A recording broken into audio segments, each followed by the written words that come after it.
Então, professor, para realizar o primeiro exercício, eu importei a biblioteca NumPy e eu utilizei a função ler matriz que era dada pelo enunciado, só que com um porém, eu retornei um np.array de m para um tipo inteiro. E eu criei uma função createBorda de altura 7 e largura 19, que era o tamanho da minha matriz.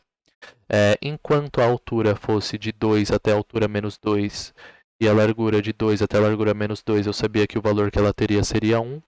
E de 3 a altura menos 3 e 3 largura menos 3, eu sabia que o valor seria 0. Depois eu criei duas variáveis borda e m que retornam as chamadas das funções. E uma variável números, que ela vai pegar o valor da matriz quando a borda é igual a 1. Por fim, eu criei uma variável números ímpares, que vai pegar os números que foram tidos anteriormente e vão verificar se o resto da divisão deles por 2 é igual a 1. Por fim, eu peguei esses números ímpares e utilizei o comando sum para somar todos eles e dando o print necessário. No exercício 4, eu também utilizei a função lerMatriz com um np.array. Se o tamanho da função da matriz fosse menor do que 8, eu printaria menos 1 aqui nesse else. E se ela fosse menor do que menos 8, eu entraria nesse laço if. Nesse laço if, ele vai verificar em que parte da linha ele atinge o número 5 e vai printar esse valor, utilizando o break para parar na primeira vez que esse número 5 for printado na oitava linha. Caso esse número não fosse printado na oitava linha, esse else está para o laço for. Ele printaria o valor de menos 1. Na terceira questão, eu criei uma matriz em função de altura e largura.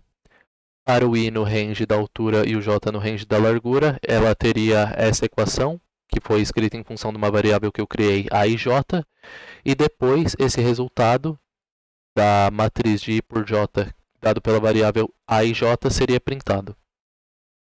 No exercício 2, eu importei a biblioteca NumPy, defini a função lerMatriz e também defini uma função chamada criarTabuleiro, de largura 7 e altura 13, que eram os tamanhos dados pelas minhas matrizes.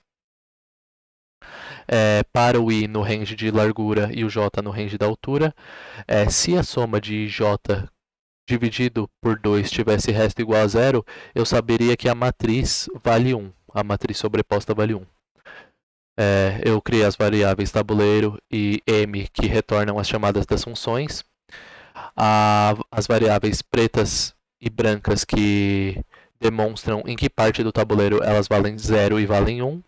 Eu filtrei as pretas ímpares e as brancas ímpares, ou seja, quando as pretas forem divisíveis por 2 com resto 1 e as brancas divisíveis por 2 com resto 1, eu sei que elas vão ser ímpares.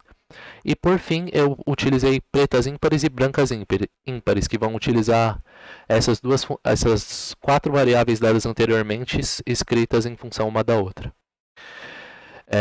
Então, eu utilizei o comando np.prod das pretas ímpares e np.prod das brancas ímpares para conseguir printar o produto das variáveis que foram selecionadas.